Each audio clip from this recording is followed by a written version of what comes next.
On this episode of the Sports Opinions podcast, Sportscaster for SNY Sports Network, Larry Ridley, stops by the show as we talk a little bit of Patriots and Titans football, some eSports, and a little bit of baseball sprinkled in there. And without any further ado, cue the intro.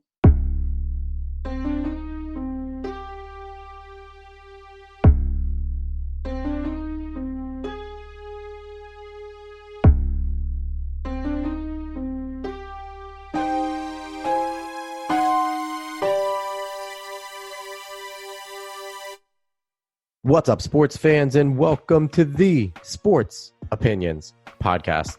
I'm your host, as always, Alex Cuesta.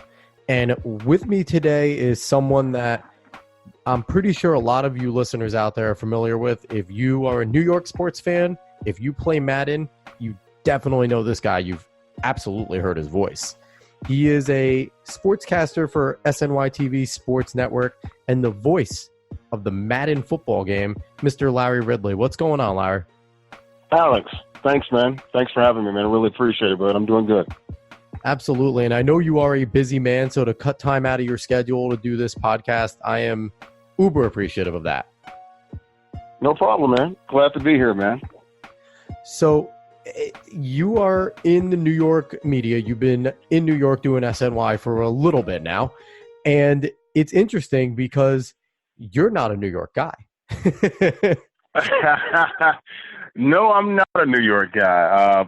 Born and raised in Nashville, Tennessee, a.k.a. the Ville, as we like to call it, or Music City, USA, is what a lot of people like to call it. So I'm from down south. That's where I'm from. But I've been here in New York. I live in Jersey, actually. But I've been in the New York media working for SNY for a little more than 3 years now. So love it here. And, yeah, I'm thrilled to be here. It's the biggest market in the country. I work for a great sports network. You can see SNY across the country. So it's a great network. I work with some great colleagues. You know, the Mets are doing well. We do the Jets pre and post game shows. We do also some other shows throughout the week. And of course, we have the flagship show, the only sports show you can see in New York, the tri-state area, Connecticut, Pennsylvania as well, in this whole entire region and area. So it's pretty cool. I do Geico SportsNite usually at 11 p.m. or right after the Mets post game. And I'm usually on there, a couple times a week, 2 or 3 times a week, depending on the scheduling. And that's what I do. And I'm very appreciative to be in a market like New York City and to be around some great fans. And most of all, have some great colleagues and coworkers. It is a fantastic market. And you touched on a dirty little secret of everybody that works in New York City as like athletes or big time. Everyone lives in North Jersey. Nobody lives in New York City. So. Well, there's a lot of people that, I mean, look, New York is, like, I love going to Manhattan. Our studios we used to be at Midtown, right there, the old CNN building. We have the street level studio, right by Radio City Music Hall across the street from 30 Rock. So we were right there. It was great. That was really cool because you could come up to the studio and come up to the glass and the windows, and people would watch us do shows. Sometimes we would do them outside, especially if the Mets were in the playoffs or in the World Series, a few years ago when that happened and occurred. So that was pretty cool as well. But the last couple of years, I think 2017, so the last 2.5 years, we moved down to a World Trade Center. So we're at 4 World Trade Center, and we're like on the 50th floor. So we got great views of the city, great views of Jersey, great views of the Brooklyn Bridge. We got 3 studios in there, and that's where all of our program originates from. So, it's been pretty cool. An amazing ride here in the city, as I like to say. And I always start Geico SportsNite with, "What's up? What's good, NYC and tri-state area? Welcome to Geico SportsNite, folks." So that's what it is, NYC and tri-state area. Now, the beauty of being in a podcast is I'm not going to be regulated by anybody. You don't have to comment on this, but I really got to say, Geico SportsNite, you guys need to start airing it on repeat so that you can definitely take hits away from SportsCenter. Please start doing that. Tape it and air it on repeat. SNY, do that. No, it does. We come on at 11, and it runs all the way until like 1:30 in the morning, and then it runs again in the morning at like, I want to say 6 or 7 or maybe 8. And it runs again to like about, 8, 9, 10. And then it runs again at like usually around 11 or noon for another hour or two. So it runs throughout the day. There are definitely repeats of the program. Yeah, you should. You didn't know that? Absolutely, there are. I probably don't because I'm at work at those times. I'm leaving for work before it's on for the reruns, and I'm passed out before 11 o'clock unless, I do catch the beginning of it if it's after like a Jets game at night or if the Nets play because I'm a Brooklyn Nets fan. I'll like flip to it. But for the most part, I'm passed out either before that because I got to be up at work early. So it's like where you guys have the reruns going, I'm either at work or passed out. Now it makes sense. So if you're one of those people that work, basically, 7 or 8 until, 5 in the afternoon, you're going to miss all the reruns. Yes, that's right. So there we go. SNY. Let's get it on for the 9 to 5ers. Let's do this a little more. Or actually, not even. I'm like a 5 a.m. to like 4 o'clocker. Well, it's kind of hard because we have afternoon programming. We got Loudmouths, we got The Thread with Justine Ward. That's her new show. Things of that nature. You got pre and post game. The pregame show, the Mets. So there's some stuff that that runs in the early part of the afternoon. So Baseball Night in New York with Doug Williams. So so that you can't run it 24 hours because it does become dated after a while. I think basically once you get to early morning, it's been running for about what is that? I guess from 11 to like 7 or 8 o'clock in the morning. That's 9-10 hours right there. It gets a little dated after that. Yeah, I guess so. I'm just trying to push for more Larry Ridley on TV. I don't think but we'll jump right into it. We're going to jump into some NFL talk because I feel like you have a very interesting view of the NFL considering you're a Nashville guy. You unfortunately told me you are a Boston sports fan. I don't want anyone to hold that against you. I'm trying not to because I'm a Jets fan. So we'll get into that, but we are going to talk some Boston sports considering that is where your fandom lies. You said you were up there for a while. You have your last 2 kids up there. So you have a lot of interest in the Boston area. We'll start off with New England. Go ahead, Larry. No, go ahead. I thought you were done. No, you go ahead. It's all good. We'll start off with New England. First and foremost, every year you have their normal faces of Brady, a few normal faces there, but they always seem to switch a lot of names, and it always works. They'll have their 1 loss or maybe 2 losses in the first 4 games, and everyone will freak out, and then all of a sudden they'll rattle off 10 straight. Is Tom Brady going to be able to tap the fountain of youth and, again, lead them to another AFC East title and a potential Super Bowl bid? Look, I think they'll win the AFC East title. I think that goes without saying. I was there. I covered the team for 6 years. They won it. I think they only won it 5 of the 6 years, actually. They lost in 2008 because, Brady, of course, got hurt that first game. Mm-hmm. They were tied for the best record in the division with the Jets that year. With the Dolphins that year, 11-5. That's right, because the Jets lost that last game to the Dolphins, and the tiebreaker went to the Dolphins. So, look, they're going to be there. I think, if I'm not mistaken, if you look at the division race since 2003, since 2002, they've won the division every year except 2008. So, you got to go all the way back. What is that? 2002 through 2018. That's 17 seasons. So they've won 16 of the last 17. And how many in a row? 2009 through 18. So what is that? 10 straight divisions. So 10 straight and whatever that is, 16 out of 17 or 15 out of 16. So I don't think you're going out on a limb to say the Patriots will win the AFC East. Look, the window is still barely open. Can Tom Brady do this? I remember asking Tom Brady about this, folks, when he was 30. Like in 2006, 2007, he was saying, I want to play till I'm 45. This is nothing new to the Boston media. We've known this for years, literally 10 to 12 years. So we're not surprised by this. Now, what we are surprised a little bit is, I guess, the level of play. Look, his level has slipped a little bit, but it's still championship caliber. It's still good enough to win ball games. Can he lead the team and be TB12 of 2007, 16 games? Probably not. But in a big spot, in a playoff game, when you need a drive, absolutely he can be an MVP candidate. So, yeah, can he do this for 2 or 3 more years? I don't know. That's going to be tough. I think if anybody can do it, he can do it. If I had to put my money on it, I probably would say, yeah. That's how much I believe in the guy. I've seen him do it. And he's the coolest character that you'll ever meet. Like, just seeing him, I mean, he doesn't act like a big rock star. He is.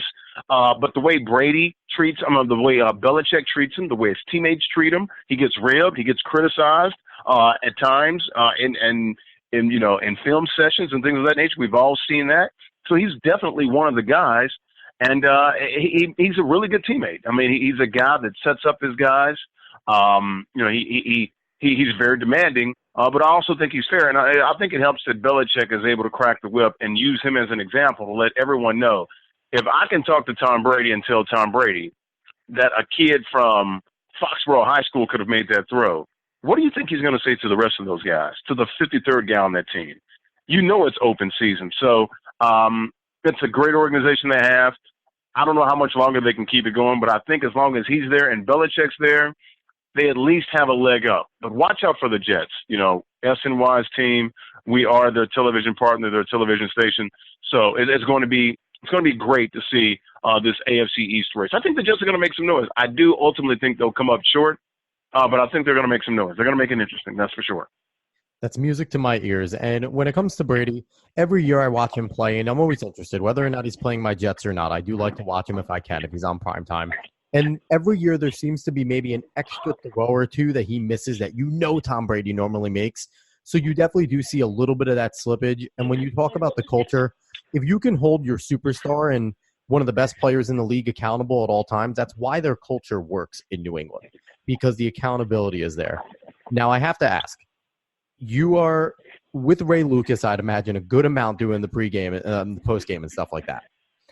Do you guys off the set debate and argue, since you're a Boston guy and he's obviously a Jet? No, not really, because I don't. It's funny. There's more like during baseball season, because a lot of the producers, they're all like, a lot of my colleagues, they're all Mets or Yankees fans, and some of them are Yankees fans, even working for SNY. That's a great thing. First of all, let me say that's a great thing about working at SNY. You can say what you want about the Mets, and everything is fair game. Look, we cover all the teams last year in the playoffs.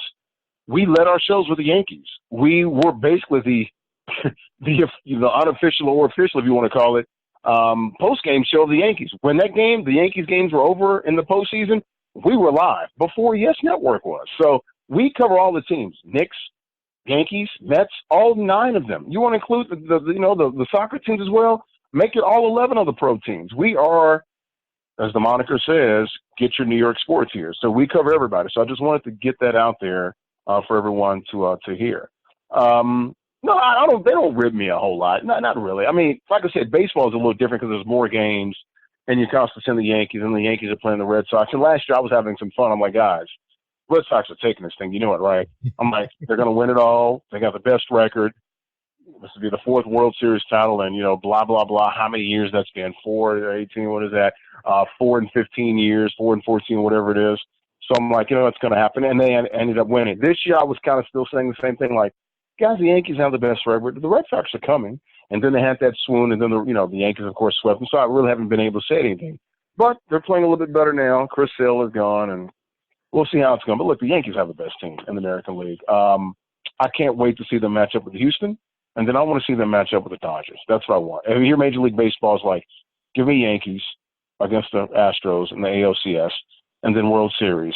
Please, baseball gods, Yankees, Dodgers. Just like last year, Red Sox, Dodgers, you got both coasts, and you're going to get some pretty decent numbers. So to answer your question, no, the ribbing's not that bad, because my fandom's not big enough where I'm in the newsroom yelling and like, oh, Boston this, Boston that. The Boston attachment, like I said, is because I've got my last 2 kids were born there, and I spent almost 6 years there. And I know the Patriots, the Celtics, the Bruins, the Red Sox, all 4 of those teams were in the championships. I did parades for, all of them and things of that nature. So, that's, they respect that, and it's pretty cool. But it's not as bad as people would think. Like I said, I'm not screaming, oh, look at the Red Sox and look at the Patriots. I'm a sportscaster, so my fandom doesn't run that deep. Larry Ridley is the consummate pro. That's all I got out of that. And you could see it when you broadcast. I do have to say, you're going to be leading off SportsNite a lot during basketball season with the Brooklyn Nets instead of the Knicks, because I'm also a Nets fan. And even without Kevin Durant, they are the best team in New York. So I'm pumped about that. That is factual as we speak right now. Absolutely. Yeah, we don't know what injuries or anything that happened, but as we speak right now, we're going to roll back into the NFL. Again, you are a Nashville guy, Tennessee guy. So by default, you like the Titans. And I don't blame you. The Titans, I think they have some of the coolest uniforms in the league. I always give them that. I'm not a big fan of the navy blue helmets. I like the white better. I will go out on a limb with that. But they have a team. And this is a team that was really good. People don't realize that they were a pretty damn good team last year and towards the end of the season played really well. And they're returning a lot of guys this year. Mariota's another year older. They have a decent backup in Tannehill because Mariota can get injured. So they have a guy that can right the ship. Derrick Henry's a monster. Deion Lewis is a great spellback. They have weapons. That defense is still pretty good. And Andrew Luck just retired. You got to talk about that. Do you think they're going to be able to pounce and get past the Texans and the Jags in that division? You just said his name. It's all about Marcus Mariota, man. It really is. His development. This is his fifth year now. I was in Orlando and I did the award show in Disney when he was winning. I was there when they beat Florida State in the Rose Bowl in the college football playoff semifinal, and then they lost to Ohio State. So yeah, this is his fifth year, right? 15, 16, 17, 18, yeah, 19. It's all about Marcus. He's got to be healthy. He's got to stay on the field. Belichick, one of his favorite sayings, besides do your job, is your best ability is your availability, right? You can't make the club in the tub, all of those things. So I like to see him out there because he's got some talent. Mike Vrabel, who I covered with the Patriots, he was there in 07 and 08 for a couple of years. In 06, I covered him for those 3 years there. I know a little bit about Mike. He's going to bring it. You know, he's got the Patriot background. Of course, they got, you know, the GM there, Robinson as well, came from the Patriots. Got some former Patriots, Deion Lewis, all those guys. Malcolm, Butler and things of that nature. So, look, they've got some pieces. Ryan as well, the former Rutgers player. They've got some pieces, but the quarterback has to play well, and he's got to be consistent. He's got to be there. Andrew Luck does open the door.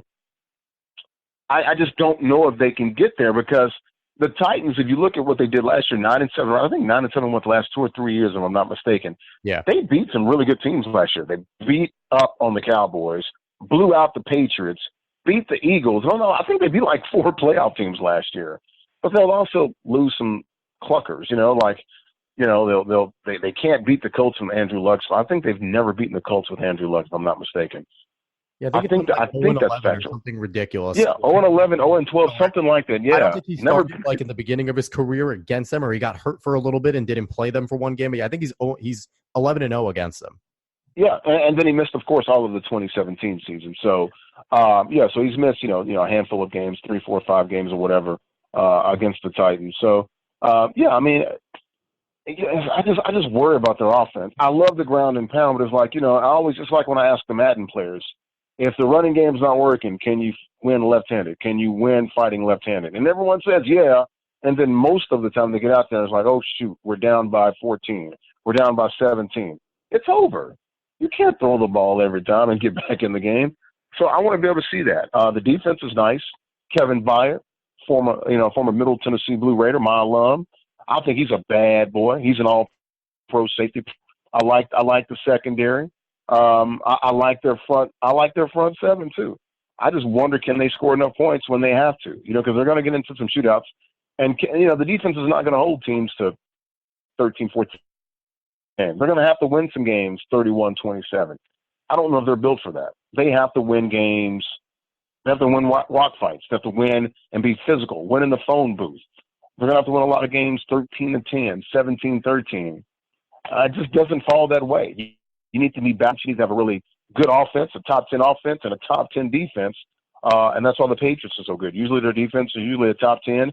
And we all also know that their offense, they're going to put up, top 5, type numbers, which is, 27 to 30 points a game. So that's a nice winning formula. They'll score about 30 and they'll give up 20 or less. Those are teams that go far in the playoffs. Yeah, the Titans are going to have to tough it out like my Jets did during the Mark Sanchez era, where the defense has to be pretty lights out and the run game has to be dominating, or otherwise they could be in trouble. It depends. Like you said, if Mariota develops into the quarterback everyone thought he could be, I'm a Florida State guy, so I was higher on Jameis than I was on Marcus, but Marcus has talent. So we shall see. Now we are going to jump away from your on-the-field live-action sports to what I definitely consider it a sport. I've talked to some people on the podcast that are into esports. You mentioned esports. You are the voice of Madden, so you have definitely been closer to it than a lot of people in terms of all the Madden tournaments and things like that. I think that esports need to grow in a way. They have the numbers in terms of the fandom. Now they need to figure out how to market it better. First off, I have to ask you, there's the two real camps of big esports. There's the first-person shooters, and then there's the sports. Which one do you think is going to rise quicker in terms of marketability to the mass populace? Well, the first shooter sports, the first shooter games have a leg up on the sports titles. To be honest with you, it's not even close.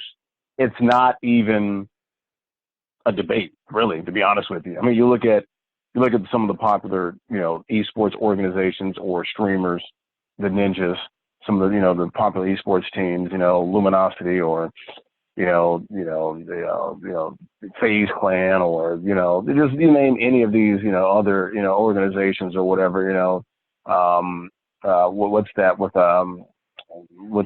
used to play in the NBA, Echo Fox, things of that nature. You've got these huge organizations and none of them really dabble in the sports titles, but I did the NBA 2K League last year. I was the inaugural season. I was the host of that. That model has a chance. Had some city-based teams. They had 17 last year, added 4 more this year, including your Brooklyn Nets. I think the Knicks won last year. Yep, and I think the T-Wolves won this year. One of the 4 new teams. Lakers, T-Wolves, Hawks, and Nets came in this year. So I think they've already announced they've added the Hornets for next year. So they've got 22 of the 30 as we speak right now. And that thing's going to get to all 30 teams. I want to see Madden do something like that, but it's kind of difficult because it's not a team-based game. It's a head-to-head 1v1 game. But yeah, like I said, answer your question, the shooter, the first-person shooters have an advantage. They've been doing it longer. You name the game. I mean, right now, the top games are League of Legends, Fortnite, things of that nature. They've just got larger fan bases. But what I do like about the, 2K, FIFA, things of that nature. You want to throw NHL in there, you can. They've got an opportunity because they've already got fan bases there. And that's what we do working with my guys. I work with Kevin Mamozet, me and him run the Compete Forever. I do Madden events every month. I do them with Bart Scott, Amon Green, Jermaine Wiggins just played with the Patriots. Eric Coleman, a colleague of mine at SNY. He done some events with me. He did my last event with me last month up at Foxwoods. I'm going there next weekend as well. I'll be at Resorts World Catskills the week after that, September 14th. So, I mean, we've got an opportunity there because of the way we broadcast it. It's like a real, true NFL presentation. You got a play-by-play guy, a real television sportscaster like myself, a former NFL player or players. Usually I have, at least one. Sometimes I have 2 on there. And then we have a sideline reporter. I've got Ashley Lyotis, former TV reporter and sportscaster. She still is one. Got a wealth of experience there. And so we have it the way it's set up and the way it's broadcasted and produced. It's almost like watching the NFL, but it's a video game. And that's kind of how we do it as far as the presentation and also the structure of it. I think that model can work and translate because what we have seen when we're at these live events, people stop by and they watch that. First of all, they know, oh, crap, that's Amon Green. Oh, I just heard Bart Scott.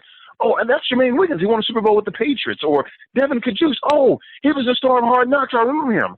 Oh, he doesn't have his hair now. That's just pretty cool. So they see these NFL players and they're engaged and they see me. Oh, I know Larry. He's on the Madden game and I've seen him on SNY or NBC Sports or whatever, and they're intrigued by it. And the way we broadcast it, play-by-play, color guy, silent reporter, and then the way it's shown with the production. We use TV elements and graphics and production. We've got 3 boxes, 4 boxes, 2 boxes, and the way things are set up visually, people like it, and people stop by. We've been next to other games. We've done stuff with Pepsi and things of that nature. They've had first-person shooter games. No one really goes by there. hundreds of people will stop by and watch our stuff on big screens and stop by and watch it live because the way we sound, and it actually does sound like a live television production. So they're really, enthusiastic about that. I think that's the way to go, and that's what you're going to start seeing. A lot of people doing real television productions. And look, we can be looser. We can still be esports. We're not buttoned up. We're not stuffy. So we are having some fun. But the production and the execution is something that people are used to seeing, and I think that's the key. We're trying to mix and meld the two worlds. You already have an audience that enjoys sports. They can walk by, old ladies, older men, kids. They walk by, oh, that's Tom Brady. That's the Patriots. That's the Jets. That's Sam Darnold. Oh, that's Bart Scott. They get it. They see it. They understand it. I've watched some of these first-person shooters. I don't know what the heck is going on. So that's an advantage that we have. It's just up to us to take advantage of it. Now, your model, that's exactly what I want to hear, because one of the things, and I like also, I don't play as many video games as I used to. I don't play at all. And they laugh when I say that. I don't play. I don't have time. One of my issues with esports, especially with the first-person shooters, is you don't see enough of the game when they do it on TV. I think it's, I don't know what it's called now, Spike, Paramount Network it is. I think they have a deal with esports, and they do more of getting to know the players than actually watching the games. And that's one of my issues with, especially the first-person shooter. If what you're talking about, it's an actual production of a game that can work, especially in basketball and football, Madden and 2K. If you had that, and I feel like the outlet for e-gaming isn't necessarily on TV, but it will be on YouTube Live. It'll be on Twitter Periscope. It'll be on a Twitch. It'll be on one of those where if that deal would ever come through, then I just think that's what would take it to the next step, because most of the gamers are on all these platforms anyway, and that's where they ingest it. So that is where it would be coming from. Do you think that it's a TV deal that's going to blow this up, or am I right with it being more of the social media or online aspect? I think you're partly correct, but we're already there. We stream live on Twitch, right? We work with Twitch. I know some people there at Twitch company, and they'll put us on the front page and feature us. So we get some pretty good views, concurrent views, and total views through. We typically do an online qualifier. So people sign up. Like last week, the last couple of weeks, people had signed up. They played Tuesday for Xbox. They had a qualifier. So the final two get to come to the play at the live event September 8th at Foxwoods. Last night we had the PlayStation 4 qualifiers. Those final two get to come play at the live at the live event September 8th. So we have a final four. So we've done it that way where it's kind of broken it down, because a lot of these guys will stream for hours. And I just don't think, look, most people, they're not going to be into watching for hours. We're not built that way. We want things nice, tidy, and packaged, correct? No one's going to watch video games for 10 hours. I don't think that's going to happen in our lifetime. Maybe it will, not right now. So we kind of whittle the field and get it down to a Final Four, and now we can go to an event or a venue, Foxwoods, Resorts World, Rivers Casino, Tropicana, Golden Nugget, or, whatever down in Atlantic City. We go to Lake Tahoe. We go to Atlanta. We go all over the country. And now it's just 3 hours because it's just the Final Four. So you get two semifinal games and a championship game, and now we're in and out in 2 to 3 hours. And people can kind of stomach that. So that's what we're doing. But the television part is huge. I know TV numbers are down, but I always tell people, don't get it twisted. There's a reason why everybody wants to be on TV, okay? Yeah, the numbers are down, cord cutters, people are streaming and things of that nature. I still think you need that. That's important. That's critical. Mixer, Twitcher, Facebook gaming, whatever. And we do all of that. What's going to catapult us is the masses. And still the majority of people will watch it on TV. And it's just something about being on TV. It's like getting street cred, Alex. You know what I'm saying? Oh, yeah. That's what it's about. I want street cred, right? Put us on the tube, man, but it's got to be packaged the right way, because people will look at it and they'll see, oh, my gosh, video games, and they're just going to click. Most people don't care about it. How do you package it? Can you be entertaining? Can you have some faces that people know? Most of the people don't know the gamers. So we try to push and structure our stuff in a way that makes sense. push the NFL players, push the fact that we've got a TV sportscaster, push the fact that we're doing this as a true television production. We're doing it live. We're not in mom's basement. We've got nice graphics. Things look cool. And there's a structure to it. If you're having some fun, I think that's the way to go. And that's what we've been pushing for. So television is critical in the growth of what we're trying to do in esports. In my opinion, I think the more television, the better. Now, there are some other outlets. I know Amon Green and some of my buddies worked at the NFL Network. Some of those guys, Mark Watson, those guys running it. There's a couple of NFL players, Shane Vereen, Brock Vereen, and some others that are out there running ESTV. That's eSports Television. It's the first true 24-hour, 24/7 eSports network. You can get it on the Roku channel and things of that nature. They're working on a TV deal with Dish Network. I think that'll be huge if they're able to get that. They've already ran some of my tournaments on there on ESTV. I think that'll help as well and help grow and spur esports going forward into the future.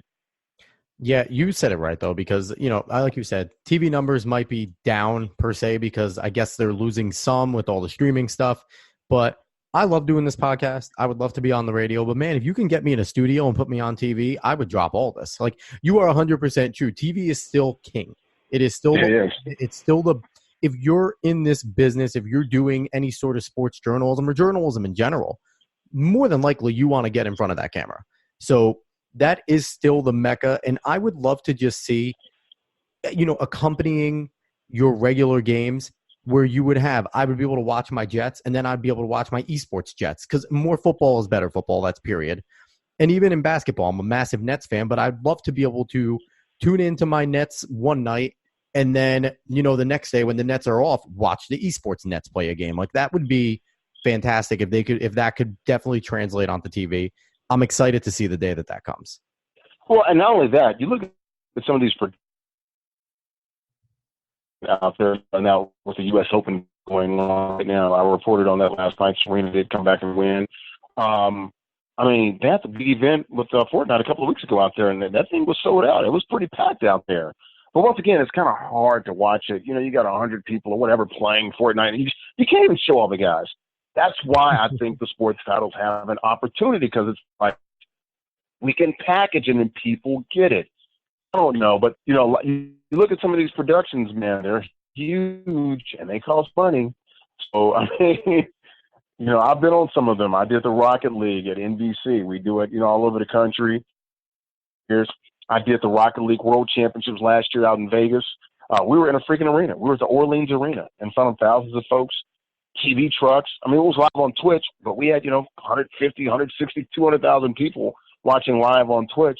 Numbers are big, but the production was huge as well. So they've got to figure it out, and they've got to figure out a way to sell it. You got some other opportunities there. You've got, Turner, right, with E-League and things of that nature. So things are working out, and they're trying to put it on TV. I just wish the growth would be a little bit quicker and a little bit faster. That's my ultimate goal. I just want to see it on TV, and on TV as often and more consistent too. I agree. So we're going to jump right now. We're going to jump away from esports. We're going to jump into another sport, which I don't think is ever going to be an esport because I just think watching the pace of it on TV is sometimes difficult. So watching it in video game form would be a lot more difficult because unlike basketball and football, you can't shorten the timer on this. It's 9 innings regardless. In baseball, even in the game. So we're going to jump into some. You are obviously SNY. Mets are a big deal there. Like you said, you led off with the Yankees. Even though the Mets have been on a little bit of a skid, they're playing well, much better than anyone thought they'd play. The Yankees are the Yankees. The futures look bright in New York. Can you see any sort of stumbling block for each of these teams in the next 3-5 years? Yeah, injuries. We've seen that with the Yankees, but they've handled those very well this year. With Judge and Sevy, all of those guys, Stanton. Sanchez has been on the DL. So the Yankees are the Yankees. They'll be fine. They might have a blip one year, but we've seen them. They came back, 15, 16, boom, they're back. So we've seen that with the Mets. Now they've got a nice young core. They've got Jeff McNeil. They've got Pete Alonso. Rosie's playing well. Ahmed Rosario. J.D. Davis has been a heck of a find from the Astros organization. Like I was thinking of them, like, just think if this lineup had Cespedes in it. Like, holy cow, with the pitching they had, and then that offense, and in the National League. But you can only dream for so long, right? So we'll see about the Mets. But I think they do have a great future, and I do like what Brody is trying to do. Let's try to give him an opportunity there. And if it doesn't work out, then I'm sure they'll find somebody else that can come in and be a GM. But as far as stumbling blocks, I don't really see any for the Yankees. For the Mets, it's luck and it's injuries. We've seen that the last few years. 15, they were able to get to the World Series. 16, they got to the wild card. The wild card game. 17 and 18, they missed the playoffs. And this year, who knows? They were within a game, but now they've lost 5 straight. We'll see if they can get back in it. They've got a month to kind of right the ship. The Cubs do have a tough schedule. I'm pulling out. Still holding out hope. But my belief meter is kind of waning a little bit. But I'm not giving up. I think they've got the pitching staff, and that offense definitely needs to heat back up. So we'll see how that goes. But with the Mets, yeah, it's the same thing every year. Can the payroll stay up there? Can they get some good quality pitching? And can they stay healthy? And who are they going to keep? We know they've got DeGrom. What are they going to do with Syndergaard? What are they going to do with Wheeler? They got, the Stroh show now, Marcus Stroman. They've got these guys. Mats, what are they going to do with those guys?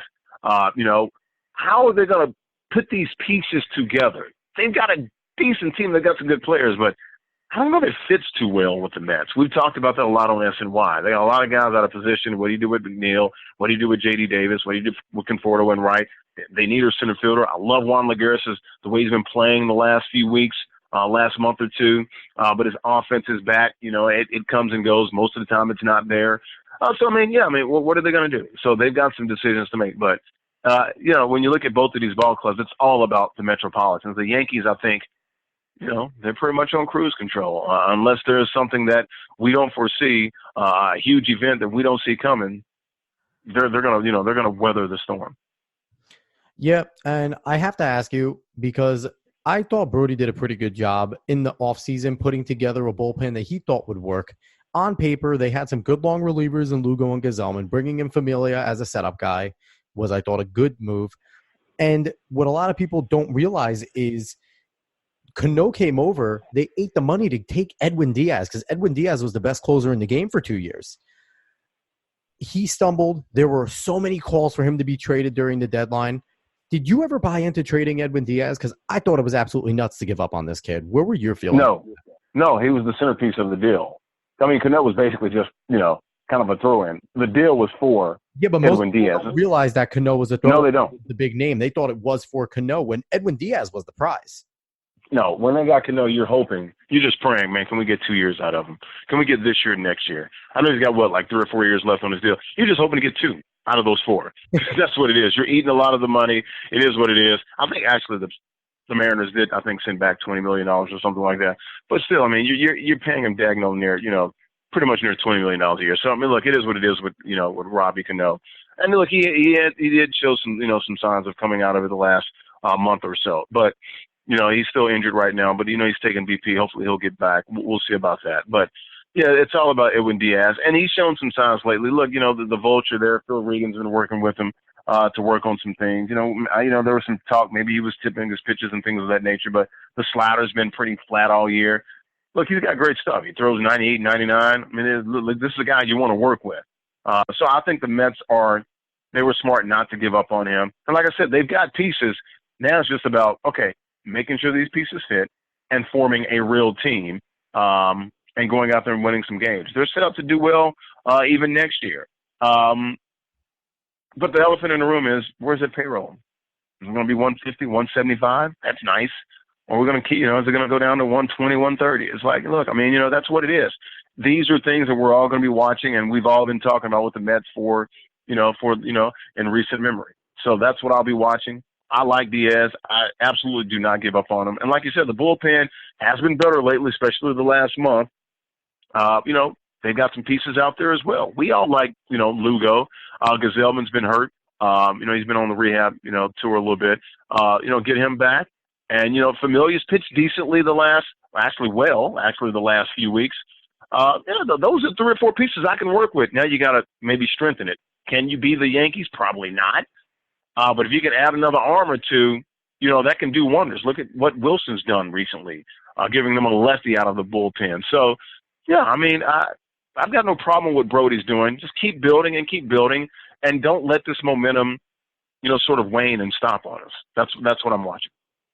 I have a feeling that Brody is going to be the GM that pushes the envelope and tries to get them to spend. I think that we see, for the first time in a long time, the Mets go near. Not up to him.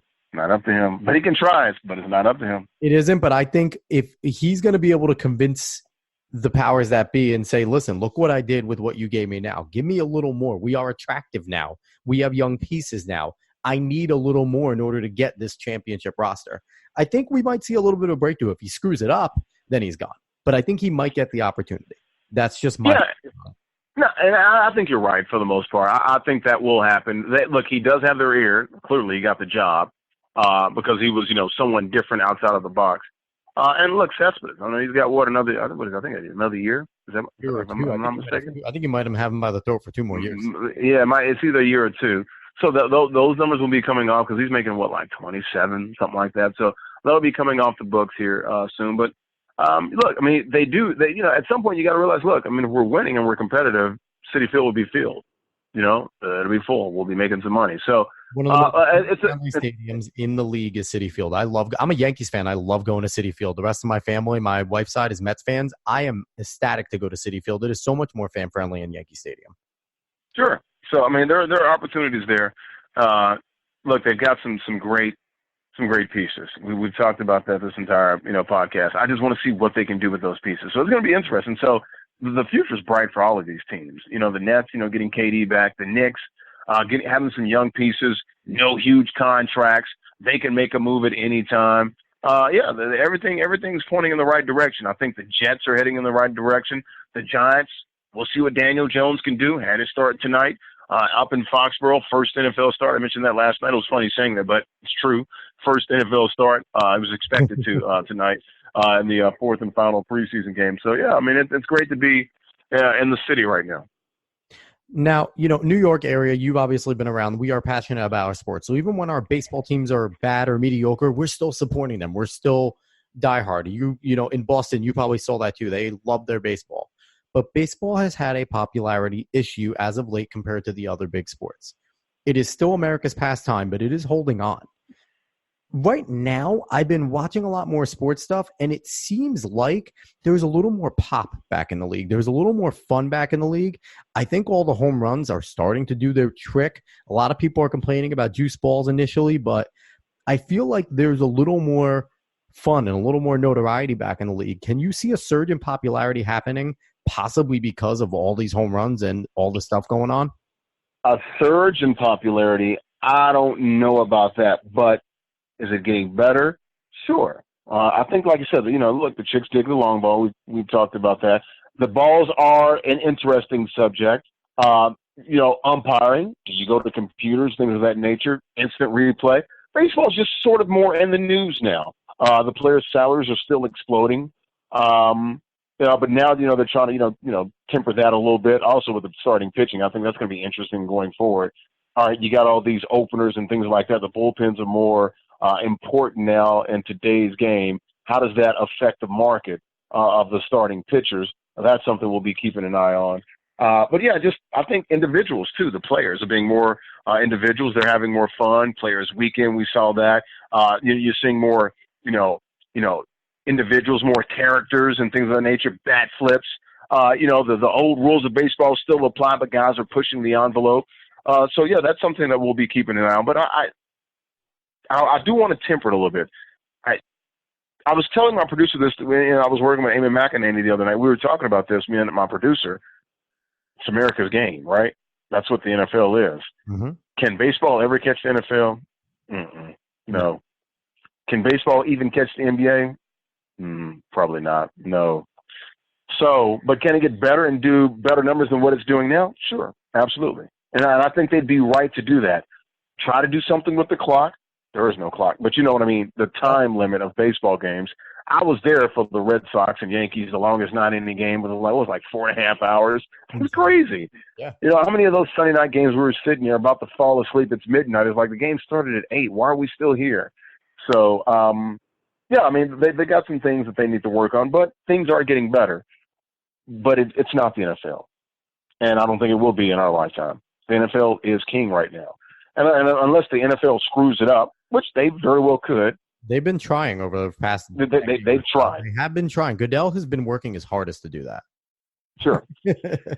And we'll see what Adam Silver does with the NBA. You know, they've got a pretty good thing going right now with the the NBA. Just like baseball, I think baseball should probably take a page out of the NBA's book, which is market your stars, man, especially the young ones.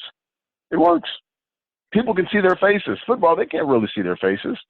You know, it's more of a team thing. It's more of a shield thing. NBA and baseball should be more about the individuals and the stars and the players.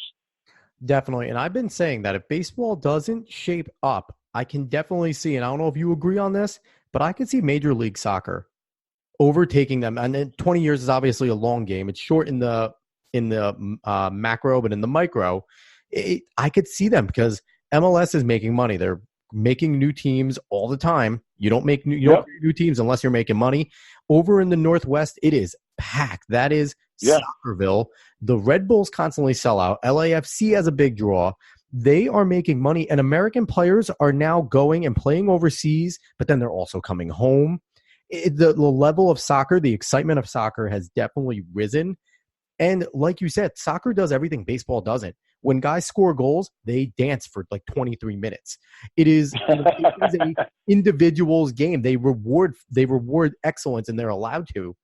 The one thing that I know a lot of American fans say is, well, there's ties. That is the only thing holding up Americans from jumping on the soccer bandwagon, I think, and making it compete with both the NBA and NFL at some point. But if baseball doesn't shape up, I can see soccer overtaking it in this country.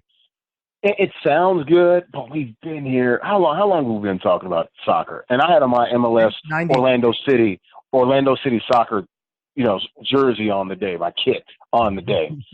So I'm all about the soccer. I'm not the biggest soccer fan, but I can enjoy it, especially during the World Cup. I'll watch it. But we've been talking about this for a while.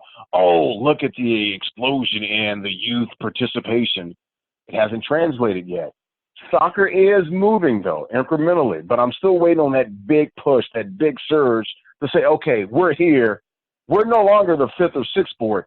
Now NBA and NFL, watch out. I just don't see it because I've been told for so long, it's coming. And after a while, it's like, crying wolf, right? And, I think the unfair pressure is put on the Americans' current star is Christian Pulisic, and he is playing overseas. He's at Chelsea now. If he can perform on the EPL level, I think that would make a lot more people open up their eyes and go, whoa, Americans do have talent. Because we had some decent international teams with some good players, but none of those players have ever really translated to be effective in any of these major leagues. Landon Donovan was not good in Bundesliga. Patrick Dempsey, I don't even know if he had a stint overseas. So if he can make a run, and there's a lot of other guys playing on some Bundesliga teams in Germany and other teams across and being starters on those teams, if that can continue to happen with the United States, and more kids will sit there and wake up and go, oh, soccer, that's not bad. And it's a sport that a lot of kids start off playing. So it could translate. Like I said, my prediction is a little bit longer, and that's only if baseball doesn't shape up. That's really how that works. Yeah, there's an opportunity, especially, there was a time when, you had concussions and you had the soccer moms and things. There was some real concern, like, wow, the NFL, will it be around in 20 years? But as long as they're going to make the game safer. And then when these athletes, these soccer players who have skills, when these other, sports see them, they get gobbled up. And, they're not, everyone plays soccer when you're young and, you're kicking around, you're, 6, 7, 8, 9, 10 years of age. Then once you're pretty good, you kind of leave soccer. That's been the story of American soccer. Yep. So, could you imagine LeBron James running around, at the World Cup? That'd be pretty damn cool. Could you imagine him being a goalie at like 6 foot forever? Exactly. Yeah. And no one would score. That would be cool. But look at him on that basketball court on the break. That's even better. Oh man, unbelievable. You can't. Yeah, and and you said it right. a lot of great soccer players go to football. They go to basketball. They go to a lot of other sports. And if America ever kept a quarter of that talent that leaves and puts it into soccer, we're the number one team in the world. And that's just that. So, but all right, Larry, with that, that's going to conclude this episode. I really appreciate you coming on. Alex, I really appreciate it, man. I look forward to doing it again, man. I thank you kindly, man, for having me on. It's been a pleasure. Absolutely. Again, that is Larry Ridley. He is a sportscaster for SNY-TV Sports Network, and he is the voice of Madden NFL video game football that everyone... Can I clear something up? Go ahead. I voiced the Madden game from 2014 to 2018. I'm no longer on the game, but I still host a lot of tournaments for EA, and I run my own Madden series. So I was technically a voice on Madden 25, 15, 16, 17, and 18. So I did voice the game for 5 straight years, but I have not the last 2 games. Madden 19 and 20 I was not on, but I did voice it for 5 years. Just wanted to clarify that if anyone was confused. There you go. And Larry, are there any social media plugs, any sort of plugs you want to give out at all before we wrap this up? At Mr. Larry Ridley, that's MR and my name, Larry Ridley. You can find me on Twitter, Instagram, and I have a Facebook fan page as well. So I encourage people to follow if they want to follow me around and see what's going on in the world of real sports and eSports. And also, there is something that I think you will be able to get behind. And I know if you want to spread this to Ray, since he's a Rutgers guy, he'll definitely get behind. One of my buddies is doing a push to get, we all know College Game Day is the big thing in terms of every college campus wants College Game Day to come. We're looking, since it's 150 years of football, it needs to come to the birthplace. There is a Twitter out there called @RUGameDay150, and there's a hashtag Bring College Game Day to the birthplace. I think being at SNY, being in New York, New Jersey sports network, I think that's something we need to get behind to get the birthplace some notoriety. How do you feel about that? Yeah, I think that's pretty cool. I'll get with Ray. I'll talk with Ray, and maybe the next time I see the McCourty twins or somebody like that, I'll get with one of those guys and let them fly the RU flag. But yeah, I think that's pretty cool. You know, here in Piscataway, here in Jersey, I can get behind that. Absolutely. Awesome. And again, everyone, this Sports Opinions Podcast, I'm Alex Cuesta, the host. You can find me on Twitter and Instagram at @A_Cuesta30. Find Sports Opinions on Twitter at SportsOpinion30, Instagram, Sports Opinions 30, and go visit the Facebook page. Listen to this podcast literally anywhere you can find a podcast. Give it a nice rating, 5 stars. Give it a great review if you like it. And if you don't, just kind of click away. I don't need any negative reviews, and that would be really mean to Larry. Larry's awesome. So everybody, really appreciate everyone listening. Have a good one, everybody.